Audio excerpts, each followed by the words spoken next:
Hello everyone, welcome back to a new video. Today we'll be discussing the essay Encoding Decoding by Stuart Hall, who was a Jamaican-born British Marxist sociologist, cultural theorist and political activist. This particular essay comes in MAS for Cultural Studies.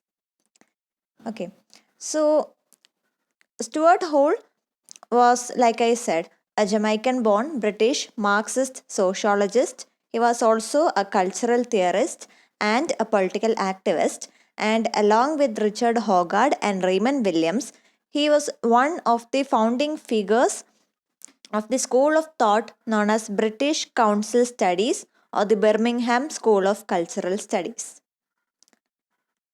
And in this particular essay, titled Encoding Decoding in the Television Discourse, he offers a theoretical approach of how media messages are produced, disseminated, and interpreted.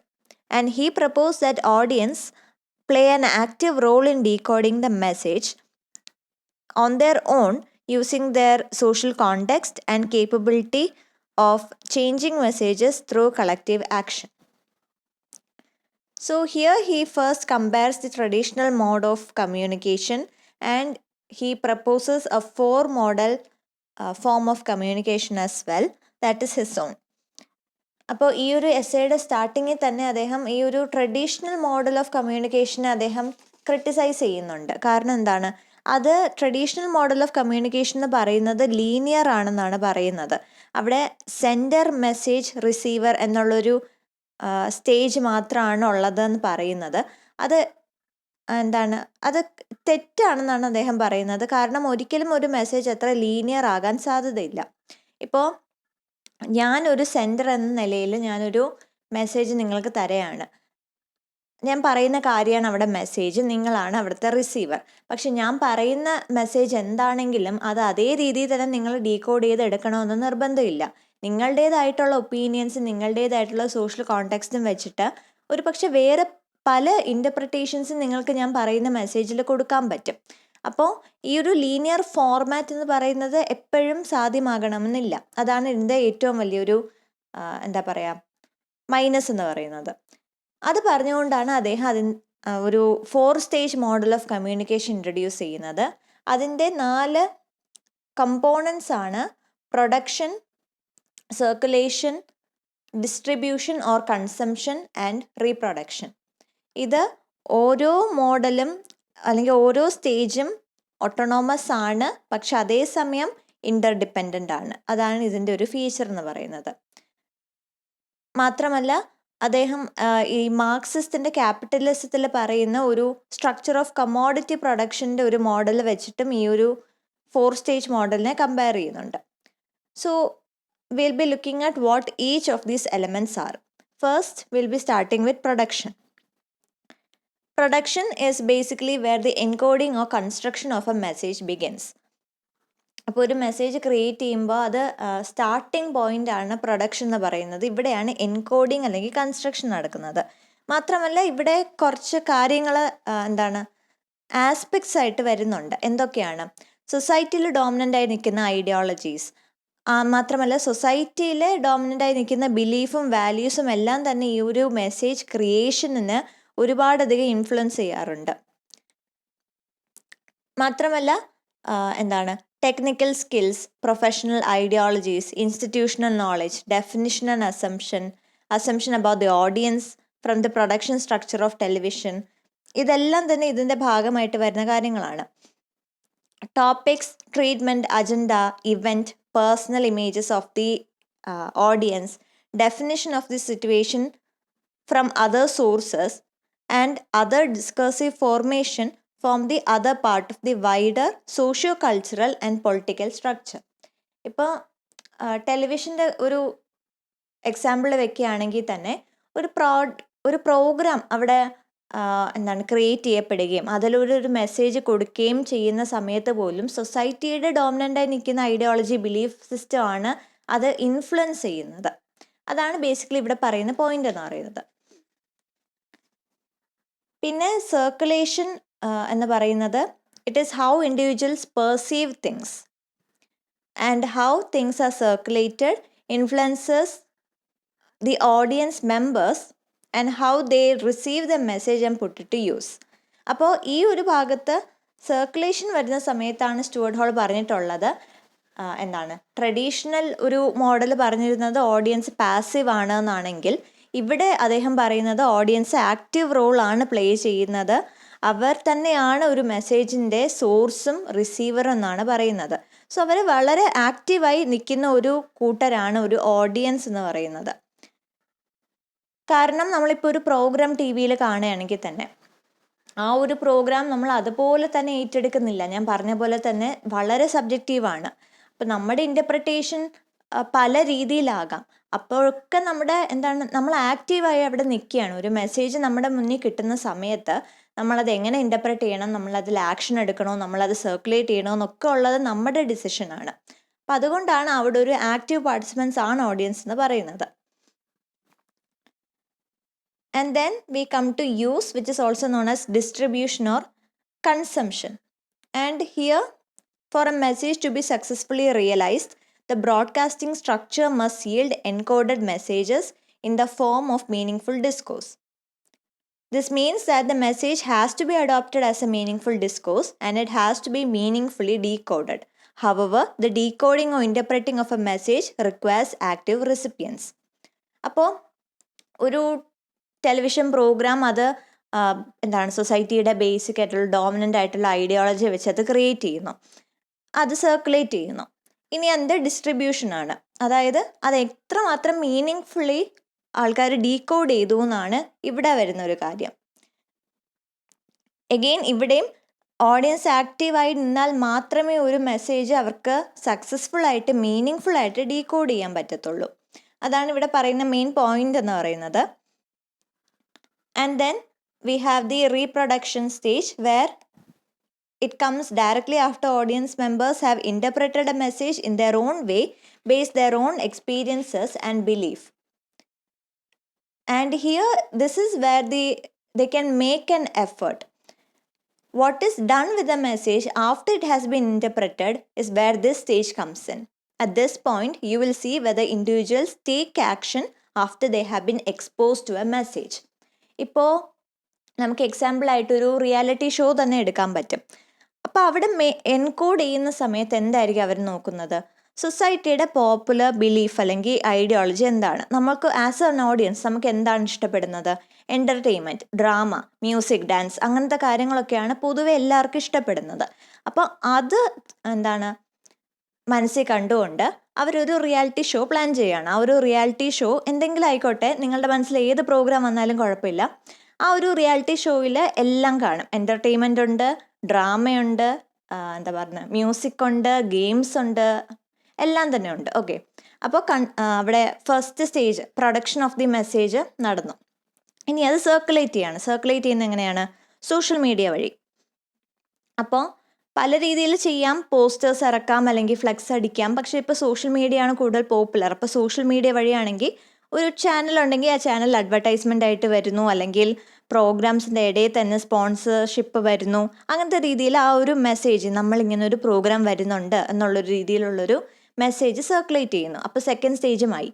ഇനി third stage എന്താണ്? Distribution or use. അപ്പോൾ ആൾക്കാർ ഈ ഒരു circulation എല്ലാം കണ്ട് ഇഷ്ടപ്പെട്ട് ആ ഒരു പ്രോഗ്രാം കാണാനിരിക്കുന്നു. അവർ കണ്ടിട്ട് അവരെത്രമാത്രം ആ ഒരു മെസ്സേജ് ഡീകോഡ് ചെയ്യുന്നു, അതായത് ആ ഒരു പ്രോഗ്രാം കണ്ടിട്ട് എത്രമാത്രം അവർ എൻജോയ് ചെയ്യുന്നു, എത്ര കൂടുതൽ ആൾക്കാർ ഈ ഒരു പ്രോഗ്രാം വാച്ച് ചെയ്യുന്നു, എത്ര കൂടുതൽ ആൾക്കാർ ഇത് കയറുന്നു, ഷെയർ ചെയ്യുന്നു, അതനുസരിച്ച് TRPയും കൂടും. ഇതൊക്കെയാണ് ഈ ഒരു ഡിസ്ട്രിബ്യൂഷനിലേക്ക് കൺസംഷൻ സ്റ്റേജിൽ വരുന്നത്. അപ്പോൾ കൂടുതൽ ആൾക്കാരിലേക്ക് സർക്കുലേറ്റ് ചെയ്താൽ മാത്രമേ കൂടുതൽ ആൾക്കാർ ഇത് കാണത്തുള്ളൂ. കൂടുതൽ ആൾക്കാർക്ക് ഇഷ്ടപ്പെട്ടാൽ മാത്രമേ വീണ്ടും ആ ഒരു വ്യൂവർഷിപ്പ് കൂടത്തുള്ളൂ. ഓക്കെ, അതൊക്കെയാണ് ഈ തേർഡ് സ്റ്റേജ് വരുന്നത്. ഫോർത്ത് സ്റ്റേജിൽ റീപ്രൊഡക്ഷൻ ആണ്. കാരണം എന്താണ്? ഓബ്വിയസ്ലി ഇതൊരു റിയാലിറ്റി ഷോ ആണ്, കുറേ കണ്ടസ്റ്റൻസ് കൊണ്ടുവരുന്നുണ്ടെങ്കിൽ ലാസ്റ്റ് ഒരു മെസ്സേജ് അവരെന്തായാലും തരും. എന്താണ്? ഈ നിങ്ങൾക്ക് ഇഷ്ടപ്പെട്ട കണ്ടസ്റ്റൻ്റ് ഇവിടെ തുടരണം എന്നുണ്ടെങ്കിൽ, അല്ലെങ്കിൽ ഈ റിയാലിറ്റി ഷോ ജയിക്കണം എന്നുണ്ടെങ്കിൽ നിങ്ങൾ ആ ഒരു കണ്ടസ്റ്റൻറ്റിന് വോട്ട് ചെയ്യണം എന്നുള്ളൊരു മെസ്സേജ് തരും. അപ്പോൾ അത് നമ്മൾ എത്രമാത്രം സക്സസ്ഫുള്ളി ഡീകോഡ് ചെയ്ത് റീപ്രൊഡ്യൂസ് ചെയ്യുന്നു എന്നുള്ളൊരു കാര്യമാണ് ഈ സ്റ്റേജിൽ വരുന്നത്. അപ്പോൾ എത്ര ആൾക്കാർ ഇത് ഒരു കണ്ടസ്റ്റൻറ്റിന് ഇഷ്ടപ്പെട്ട് അയാൾക്ക് വേണ്ടി ക്യാമ്പയിൻ ചെയ്യുന്നു, ആളുടെ കാര്യങ്ങളെല്ലാം വീഡിയോസ് എല്ലാം ഇറക്കുന്നു, ഷെയർ ചെയ്യുന്നു, ആൾക്ക് വേണ്ടി ഓൺലൈനായിട്ട് വോട്ട് ചെയ്യുന്നു. അതൊക്കെയാണ് ഈ ഒരു റീപ്രൊഡക്ഷൻ സ്റ്റേജിൽ വരുന്നത്.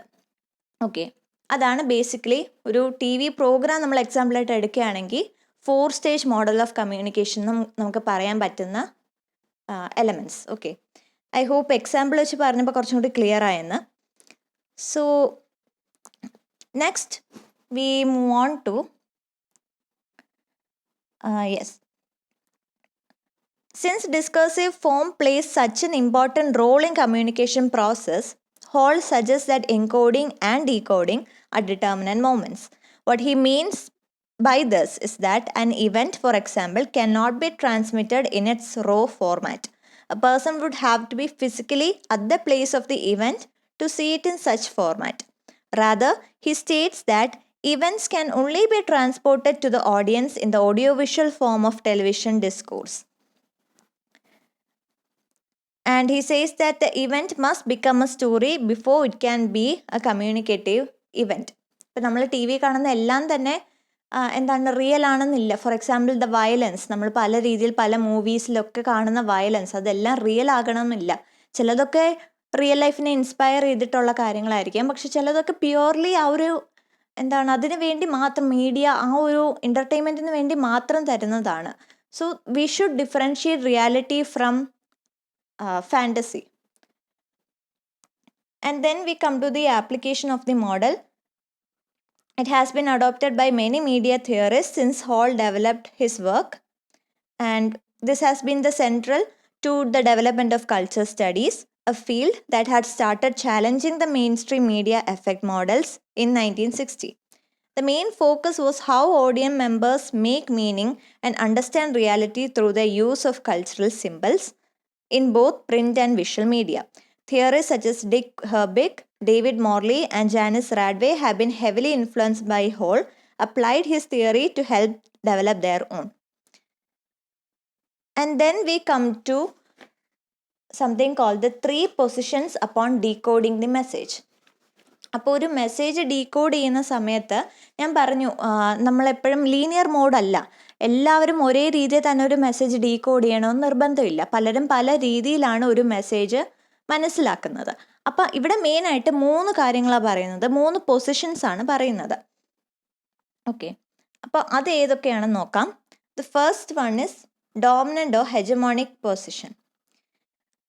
ഇതിൽ മെയിനായിട്ട് പറയുന്നത് the position which Hall describes as the typical case of perfectly transparent communication is when the audience take the connoted meaning of communication, like in a TV newscast or current affair program, full and straight, and decode the message in terms of the reference code in which it has been encoded. അപ്പോൾ first one പറയുന്നത് dominant position അല്ലെങ്കിൽ ഹെജമോണിക് position എന്ന് പറയുന്നത് എന്താണോ message അത് അതുപോലെ തന്നെ ആൾക്കാർ ഡീകോഡ് ചെയ്യുന്നു. വേറെ ഒരു രീതിയിലുള്ള ഇൻ്റർപ്രിട്ടേഷനും സബ്ജക്റ്റിവിറ്റി ഒന്നും ഇവിടെ ഇല്ല. എക്സാമ്പിളായിട്ട് നമുക്കിപ്പോൾ കറണ്ട് അഫെയർസ് ഒക്കെ എടുക്കാം, അല്ലെങ്കിൽ ഒരു ടി വി, ഇപ്പോൾ ഒരു നാച്ചുറൽ ഡിസാസ്റ്റർ സംഭവിച്ചു, അതിൻ്റെ കാര്യങ്ങൾ നമ്മൾ ടി വി ചാനലിലൂടെയാണ് അറിയുന്നത്. അവരെന്താണോ പറയുന്നത് അതുപോലെ തന്നെ നമ്മൾ ഉൾക്കൊള്ളുന്നുണ്ട്. എവിടെയാണ് ആ ഡിസാസ്റ്റർ ഉണ്ടായത്, എന്താണ് സംഭവിച്ചത്, കണക്കുകൾ എന്താണ്, കാഷ്വാലിറ്റി എത്രയാണ്, എവിടെയാണ് ഈ ഒരു ദുരിതാശ്വാസ ക്യാമ്പ് നടക്കുന്നതെന്ന് നമുക്ക് അവർ പറയുന്നത് നമ്മൾ അതുപോലെ തന്നെ ഡീകോഡ് ചെയ്യാണ്. വേറെ ഒരു രീതിയിലുള്ള സബ്ജക്റ്റിവിറ്റി നമ്മൾ പറയുന്നില്ല. അതുപോലെ തന്നെ current affairs GK current affairs ഒക്കെ നമ്മൾ നോക്കുകയാണെങ്കിലും ഇപ്പോൾ current prime minister, current president, അങ്ങനത്തെ കാര്യങ്ങളൊക്കെ നമ്മൾക്ക് ഒരു തർക്കവും ഇല്ല. എന്താണോ പറയുന്നത് അതാണ് കറക്റ്റ്. അപ്പം നമ്മളവിടെ സബ്ജക്റ്റിവിറ്റി ഒന്നും ഇല്ലാതെ, തർക്കമൊന്നും ഇല്ലാതെ എന്താണോ മെസ്സേജ് അത് അതുപോലെ ഡീകോഡ് ചെയ്യുന്നു. അതാണ് dominant hegemonic position. Second one is negotiated position. Here it contains a mixture of adaptive and oppositional elements. അപ്പോൾ ഇവിടെ പറയുന്നത് നേരത്തെ പോലെയല്ല, കുറച്ച് സബ്ജക്റ്റിവിറ്റി, കുറച്ച് തർക്കങ്ങൾ, കാര്യങ്ങളൊക്കെ പറയുന്നുണ്ട്. അതായത് ഒരു മെസ്സേജ് കിട്ടുന്ന സമയത്ത് അത് അതുപോലെ തന്നെ എടുക്കണമെന്നില്ല, ഒരു 50-50 ചിലപ്പോൾ എടുക്കാം, ചിലപ്പോൾ അവർക്ക് അത് വേണോ, അങ്ങനെ അത് ശരിയാണോ എന്നുള്ള രീതിയിൽ അവർ ചിന്തിച്ച് വേറൊരു രീതിയിലായിരിക്കും ആ മെസ്സേജ് ഡീകോഡ് ചെയ്യുന്നത്. ആൻഡ് ഫോർ എക്സാമ്പിൾ ഇവിടെ പറയുന്നത് ഇൻഡസ്ട്രിയൽ റിലേഷൻ ബില്ലിൻ്റെ ഒരു കാര്യമാണ്. അവിടെ എന്താണ്, അതിനു വേണ്ടി സ്ട്രൈക്ക് കുറേ പേര് നടത്തി, കുറച്ച് വർക്കേഴ്സ് അതിനെതിരെ സ്ട്രൈക്ക് നടത്തിയ സമയത്ത് എന്താണ്, ഗവൺമെൻറ് വന്നിട്ട് കുറച്ച് കാര്യങ്ങൾ പറയുന്നുണ്ട്. കുറച്ച് സാലറിയുടെ കാര്യവും അവരുടെ വർക്ക് ഫ്രീഡത്തിൻ്റെ കാര്യത്തിന് വേണ്ടിയാണ് അവർ ഫൈറ്റ് ചെയ്യുന്നത്. അപ്പോഴേക്കും ഗവൺമെൻറ് വന്ന് പറയാണ്, എന്താണ്, ഇപ്പോൾ നിങ്ങൾക്ക് സാലറി തിരിച്ച് തരാം, അല്ലെങ്കിൽ സാലറി എത്രയാണോ നിങ്ങൾ ഡിസേർവ് ചെയ്യുന്നത് അത് തരാം, പക്ഷേ നിങ്ങളുടെ work freedom, work hours cut short ചെയ്യാൻ പറ്റില്ല എന്നുള്ള രീതിയിൽ പറയുകയാണെങ്കിൽ ചിലപ്പോൾ ഒരു പറ്റം വർക്കേഴ്സിന് അത് ഓക്കെ ആയിരിക്കും. അവർക്ക് ചിലപ്പോൾ വർക്ക് അവേഴ്സ് നീട്ടിയില്ലെങ്കിലും അല്ലെങ്കിൽ കുറച്ചില്ലെങ്കിലും കുഴപ്പം കാണത്തില്ല. അവർക്ക് സാലറി അവർക്ക് കറക്റ്റായിട്ട് കിട്ടുന്നുണ്ട് എന്നുള്ളൊരു പ്രോമിസ് ഉണ്ടെങ്കിൽ അവർ ഓക്കെയാണ്. പക്ഷെ വേറെ ചിലർ അതുപോലെ ആയിരിക്കില്ല മെസ്സേജ് ഡീകോഡ് ചെയ്യുന്നത്, അവർക്കൊട്ടും തന്നെ സമ്മതമായിരിക്കില്ല. അതാണ് നെഗോഷിയേറ്റ് പൊസിഷൻ എന്ന് പറയുന്നത്. മെസ്സേജ് എന്താണോ അത് അതുപോലെ തന്നെ ഡീകോഡ് ചെയ്യണമെന്നില്ല, ഒരു 50-50 ആണ്. ചിലപ്പോൾ കറക്റ്റ് ഒരു മീനിങ് ഡീകോഡ് അവിടെ നടക്കും, ചിലപ്പോൾ നടക്കത്തില്ല. Based on subjectivity, based on അവർ ഒപ്പീനിയൻസ് ആൻഡ് അവർ what can I say, context, social context. Oppositional context is the exact opposite of the dominant and hegemonic position, and this happens when the viewer perfectly understands both the literal and connotative inflection given by a discourse, but to decode the message in a globally contrary way. അപ്പോൾ ഇവിടെ പറയുന്നത് എന്താണോ message അതിൻ്റെ opposite ആയിട്ടായിരിക്കും നമ്മൾ decode ചെയ്യുന്നത്. ഒരു example എന്ന് പറയുന്നത്, ഇപ്പോൾ എന്താ പറയുക, ഒരു ക്രൈസിസിൻ്റെ സമയത്ത് ആ ഒരു ഡിസിഷൻ എടുക്കേണ്ട ആൾക്കാർ അല്ലെങ്കിൽ ആക്ഷൻ എടുക്കേണ്ട ഒരു അതോറിറ്റി എന്ന് പറയുന്നത് വന്നില്ല എന്നിരിക്കട്ടെ. അവർ ചിലപ്പോൾ എന്തെങ്കിലും ഒരു കാര്യം പറയും, they're busy or they're studying the crisis എന്ന് പറയുമ്പോൾ പോലും നമ്മൾ ആ ഒരു രീതിയിൽ എടുക്കണമെന്നില്ല, നമ്മൾ കോൺട്രറി ആയിട്ട് എടുക്കും. നമ്മൾ എന്ത് പറയും, അല്ലെങ്കിൽ പോപ്പുലറായിട്ട് നമുക്ക് ആദ്യം ചിന്തിക്കുന്ന എന്തായിരിക്കും, they not doing the duty, they not fulfilling the responsibility എന്ന രീതിയിലാണ് നമ്മൾ ചിന്തിക്കുന്നത്. അത് ഒരു ഒരു എക്സാമ്പിളായിട്ട് ഒപ്പോസിഷണൽ പൊസിഷന് കൊടുക്കാം. കാരണം അവർ തരുന്ന ഒരു മെസ്സേജ് എന്ന് പറയുന്നത് they are studying the situation എന്നുള്ളതാണെങ്കിൽ നമ്മൾ അതിൻ്റെ കോൺട്രറി ആയിട്ട് ദേ നോട്ട് ഡൂയിങ് എനിത്തിങ് എന്നുള്ളൊരു രീതിയിലായിരിക്കും നമ്മൾ ആ ഒരു മെസ്സേജ് ഡീകോഡ് ചെയ്യുന്നത്. അതാണ് ഒപ്പോസിഷണൽ പൊസിഷൻ. സോ ഇതാണ് 3 പൊസിഷൻ എന്ന് പറയുന്നത്. ഡോമിനൻ്റ് ഹെജമോണിക്, മെസ്സേജ് അതുപോലെ ഡീകോഡ് ചെയ്യുന്നു. നെഗോഷിയേറ്റഡ്, നോൺ നെസസറി, 50-50 ആണ്. ചിലപ്പോൾ അതുപോലെ ഡീകോഡ് ചെയ്യാം, ചിലപ്പോൾ അതിൻ്റെ ഓപ്പോസിറ്റ് ആയിട്ട് വരാം. അഗെയിൻ ഒപ്പോസിഷണൽ 100% ഓപ്പോസിറ്റ് ആയിട്ടായിരിക്കും മെസ്സേജ് ഡീകോഡ് ചെയ്യുന്നത്. So to conclude, while Hall's encoding-decoding model of communication is highly evaluated and widely used in research, it has been criticized as it contains some unsolved problems. And so we come to the end of the essay. So I hope this was useful, where we talked about the 4-stage model of communication, why the 4-stage model came in the first place, what are the 4 elements, and last the 3 positions in decoding the message. So thank you for listening to the video, and I'll see you next time with another topic. Thank you.